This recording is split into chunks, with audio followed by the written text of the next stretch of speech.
Hello and welcome back to Explain USA. Okay, let's set the scene. It's April 2nd, 1972, South Vietnam.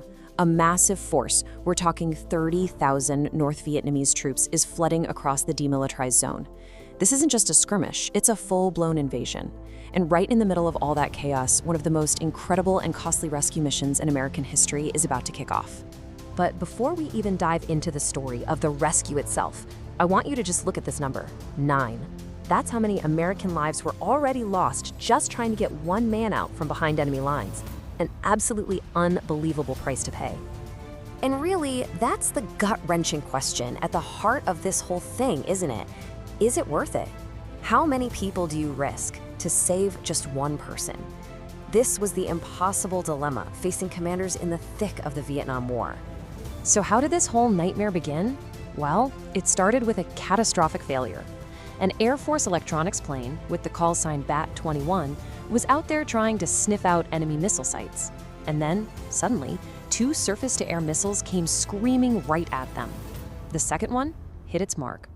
Now, the guy who managed to eject, the sole survivor, was a lieutenant colonel named Gene Hambleton. And you have to understand, he wasn't just any officer. This man was a walking vault of top-secret information about U.S. missile strategy. Letting the enemy capture him was, well, it just wasn't an option. They could not get what was inside his head. So the first response was to send in the helicopters, and it was an absolute, unmitigated disaster. On day 1, the first attempt fails. 2 helicopters lost, 4 men killed. Then on day 2, trying to get eyes on Hambleton, 2 more pilots are shot down. So now the problem has literally tripled. They have to rescue 3 guys. By day 4, another rescue attempt costs 6 more American lives. It's just a complete bloodbath. At this point, with 9 men dead and the enemy essentially using the downed pilots as bait, the Air Force had to make a tough call. They shut down the air rescue. It was a failure.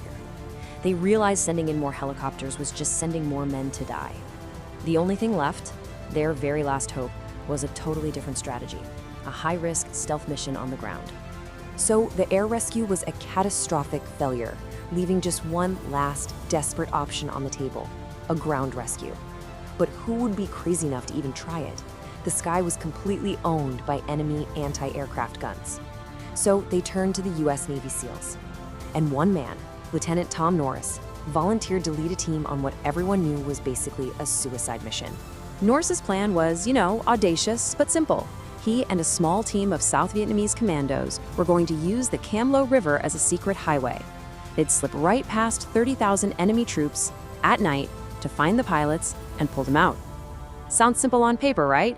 But in reality, it was next to impossible. The thing is, the team couldn't get to everyone at once. They had a tough call to make. Hambleton was in the worst shape, but Lieutenant Clark was physically closer to the river. So they made the painful decision to go for Clark first and just pray that Hambleton could hang on for a little bit longer. Okay, so this is one of my favorite parts of the story. The pilots flying overhead had to give Clark instructions, but they knew the North Vietnamese were listening to every single word. So the radio operator comes up with this totally bizarre coded message. Can you imagine? You're hiding for your life and you hear, "Blumpa, blumpa, blumpa, blumpa," that come over your radio. And this just shows you how brilliant they were on the fly. Esther Williams, the famous movie star and swimmer, was the code for get in the river and start swimming. They used other codes too, all based on things only Clark would know, like his home state. It was a language the enemy just couldn't crack, and it was absolutely key to making this work. And the plan works. Clark gets in the river. But then, the current carries him right past the pickup point and straight towards an enemy patrol. Without hesitating, Norris makes a split-second call. He tells his team to stay back, and he goes into the river, completely alone, to grab Clark and pull him to safety. One man, out. So, with Clark safe, all focus shifts back to Hambleton.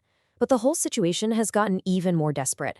After 10 days out there, he's severely dehydrated, barely hanging on. And the enemy isn't just closing in on him, they're closing in on the rescuers too. While they're planning that final rescue, the North Vietnamese figure out where their forward command post is. And they just unleash a massive mortar barrage. The mission commander is badly wounded, and several of the South Vietnamese commanders are killed. The whole operation is literally on the verge of collapsing. When the smoke finally cleared, here's what was left. 2 men. Just Lieutenant Tom Norris and a South Vietnamese petty officer, Nguyen Van Kiet. Their resources? They're totally gone. All they can find in the rubble of a nearby village is a single, small fishing boat, a sampan. That's it. So they cook up a new plan. And this one is desperate. It's almost insane. They're going to disguise themselves as local fishermen. They're going to go up the river in broad daylight, right in plain sight. And that is exactly what they do. Just two men in one little boat paddling directly into the heart of a 30,000-man enemy army to save one man. The courage is just mind-blowing. They actually find Hamilton. He's barely conscious, just yards away from a huge enemy camp. They manage to hide him in the bottom of the boat and they start heading back. But as the sun comes up, their cover is blown. They start taking heavy fire from all sides. Trapped, Norris makes the ultimate gamble. He calls for an airstrike on his own position. As bombs are literally exploding around them, another plane drops smoke, giving them just enough cover to slip away. Against all odds, Norris and Kiet did the impossible. They rescued Bat 21.